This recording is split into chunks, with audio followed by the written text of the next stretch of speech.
నెల్లూరు జిల్లా ఇందుకూరుపేట మండలం కొత్తూరులోని దళితుల శ్మశానంపై అగ్రకులాల వ్యక్తి వేశారు.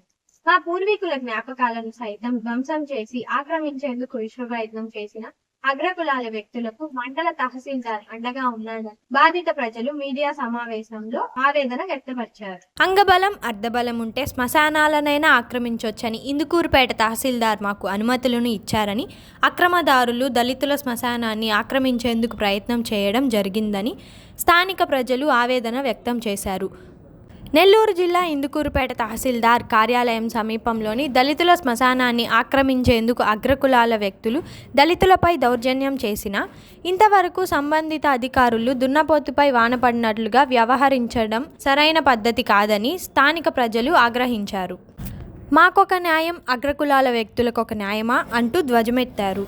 శ్మశానం ఆక్రమించేందుకు జేసీబీతో శ్మశాన ప్రహరీ గోడ ధ్వంసం చేసిన దుండగులపై కఠిన చర్యలు తీసుకోవాలని బాధిత ప్రజలు డిమాండ్ చేశారు. నా పేరు కార్తికేయ పోలవరపు, భీంబాల్ సైనిక్ వ్యవస్థాపక అధ్యక్షుడిని. ఈరోజు నెల్లూరు జిల్లా ఇందుకూరుపేట మండలం కొత్తూరు గ్రామంలోని ఎస్సీ కాలనీ ప్రహరీ గోడ 2018లో పూర్తయింది. తెలుగుదేశం ప్రభుత్వం ఈ ప్రహరీ గోడని ప్రారంభం కూడా చేసింది.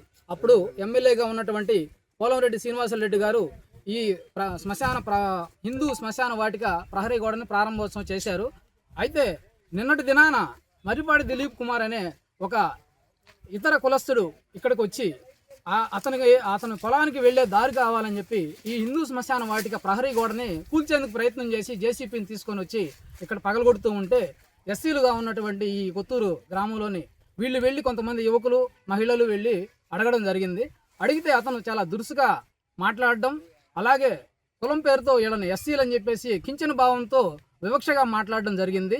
దీనిపైన మండల అధికారులు తహసీల్దార్ని వీళ్ళు గ్రామస్తులు వివరణ అడిగారు. వివరణ అడిగితే ఇది మాకు సంబంధం లేని విషయం అని తహసీల్దార్ గారు చెప్పడం, అలాగే పోలీస్ స్టేషన్కి వెళ్ళి ఎస్ఐ గారికి కూడా ఈ దిలీప్ కుమార్ మీద చర్యలు తీసుకోండి అని చెప్పేసి వీళ్ళు ఫిర్యాదు చేయడం జరిగింది. ఇక్కడ ఎస్సీలు అనే వివక్ష చూపెడుతూ ఈ బీసీ పల్లికాపు అనే వ్యక్తి ఇలా చేయడం అనేది మేము మా సంస్థ తరపున తీవ్రంగా ఖండిస్తున్నాము. ఇక్కడ ఈ వ్యక్తి పైన చర్యలు తీసుకోవాలని చెప్పి మేము అధికారులను కోరుతున్నాం. జై భీమ్.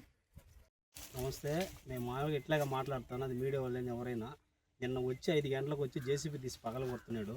మేమందరం పోయి ఆపితే నాకు వీఆర్ఓ గారు ఓళ్ళీళ్ళు నాకు రాజకీయ పరంగా కానీ వీళ్ళు కానీ నాకు పర్మిషన్ ఇచ్చారు కొట్టేదానికి. నేను కొట్టుకుంటాను, ఆపే హక్కు మీకు లేదని అన్నాడు. మా స్థలంలోకి వచ్చి గోడ బాగుంటే అధికారం మీకు ఎవరిచ్చారని మేము అడిగితే వాళ్ళని అన్నారు. ఆడికి పోయి అడిగితే మేము కాదు వాళ్ళు అన్నారు. కేవలం మా క్యాస్ట్ మాలోళ్ళని తెప్పితే ఇక్కడ ఏది లేకుండా నిల్వ నుంచి పగల కొడుతున్నారు. రేపు మమ్మల్ని చంపేసిన ప్రభుత్వం ఇట్టే చేస్తుందా? ఈ ప్రశాంత్ అమ్మ గారు వచ్చి ఇంటింటికి వచ్చి నేను మీకు న్యాయం చేస్తానని చెప్పి ఈరోజు ఈ వాటను పగల కొట్టినా కానీ ఇంతవరకు ఒకరు వచ్చి చర్యలు తీసుకోలేదు. కేవలం మా క్యాస్ట్ బిల్లు మాలోళ్ళనే మీరు ఇట్లా తయారు చేస్తున్నారు. దీని మీద ఒక మాత్రం మీరు చర్యలు తీసుకుని మాకు తగిన న్యాయం చేయాలని కోరుకుంటున్నాను. మాధవ్, దిలీప్, సీను అనే అబ్బాయి వీళ్ళు వచ్చారు. ఇంకొక అతను కూడా వచ్చారు, మీడియా అతను అంటే అతని పేరు మాకు తెలియదు.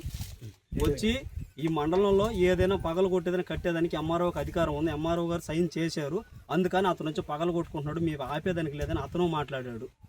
మాకేందంటే కాగితం చూపించాడు, మా కాడ పర్మిషన్ ఉంది ఇదిగోండి అని చెప్పి కాగితం అని మాకు చూపించాడు. కానీ మాకేందంటే అక్కడుండే పిల్లకాయలు ఎవరు మేము బడికి వెళ్ళాలా, ఆ కాగితం తీసుకొని చదువుకునే శక్తి మాకు లేక గొమ్మ మా పెద్దలను పిలిచేటప్పటికి వెళ్ళిపోయాడు. అందుకని మేము ఇంద్రపేట స్టేషన్కి వెళ్ళి ఎస్ఐ గారికి కంప్లైంట్ ఇచ్చాము. దాని మీద న్యాయం చేయాలని కోరుకుంటున్నాము. కొత్తూరు హరిజన వాటికి సంబంధించినటువంటి ఈ శ్మశాన వాటికను నిన్నర్థం సాయంత్రం 5 గంటలప్పుడు మర్రిపాటి దిలీప్ కుమార్ అనే వ్యక్తి ఎండోమెంట్ భూమి మా ప్రహరీ అవతల అతనికి ఉన్నది. ఆ భూమికి సంబంధించి అధికారులు అతనికి పర్మిషన్ ఇచ్చారని ఇక్కడికి నిన్న మా పిల్లలు వచ్చి బహిర్భూమి ఈ ప్రాంతంలో కాలకృత్యాలు తీర్చుకుంటూ వచ్చినప్పుడు అతను కుక్కలని తీసుకువచ్చి మా ప్రహరీని అంటే మా శ్మశానికి సంబంధించిన ప్రహరీని పోల్చడం జరిగింది. దీని గురించి మా పిల్లలు అడిగినప్పుడు మీ దిక్కున్న చోట చెప్పుకోండి అని చెప్పేసి మా పిల్లల్ని దౌర్జన్యంగా మాట్లాడడం జరిగింది. మా పిల్లలు మా గ్రామంలో ఉన్నటువంటి ఎస్సీ నా పిల్లలందరూ కలిసి ఆ ప్రొక్కులేని అతన్ని ఆపినప్పుడు అతను కొంచెం అతని ఇష్టం వచ్చినట్టుగా దుష్పుల్లాడి కులం పేరుతో కూడా మా పిల్లల్ని మీరు ఏం చేసుకుంటారు చేసుకోండి అని మా కులం పేరు పెట్టి తిట్టడం జరిగింది. మాకు ఈ ప్రహరీ కొట్టుటకు మాకు రికమెండేషన్ ఇచ్చారు. అధికారులుగా మీరు వెళ్ళి అడగండి అని చెప్పినప్పుడు మేము ఎంఆర్ఓ దగ్గరికి నేను సాయంత్రం 6 గంటల ప్రాంతంలో వెళ్ళి అడగటం జరిగింది. అడిగినప్పుడు ఎంఆర్ఓ గారు, ఆర్ఐ గారు, విఆర్ఓ గారు మాకు ఎటువంటి సంబంధం లేదయ్యా, మేము ఎందుకు శ్మశానాలు కోల్చమంటామని చెప్పి వాళ్ళు చెప్పడం జరిగింది. మళ్ళీ ఎండోమెంట్ ఈవో గారిని కూడా మేము అడిగినాము, ఏం సార్ మీరు ఏమైనా పర్మిషన్ గారు ఇచ్చారా మా శ్మశానానికి సంబంధించి ప్రహరిని కోల్చమని అడిగినప్పుడు మేము ఎటువంటి పర్మిషన్ ఇవ్వలేదు, ఇది మీ కాలనీకి సంబంధించిన శ్మశానము కాబట్టి మేము ఏ అధికారి కూడా మేము దీనికి పర్మిషన్ ఇవ్వలేదు అని చెప్పి వెంటనే మేము పోలీస్ స్టేషన్ అధికారి గారికి వెళ్ళేసి మేమందరం ఆ గ్రామస్తులకు సంబంధించినటువంటి వ్యక్తులమి ఒక అర్జీపూర్వంగా రాసి ఎస్ఐ గారికి ఇచ్చడం జరిగింది.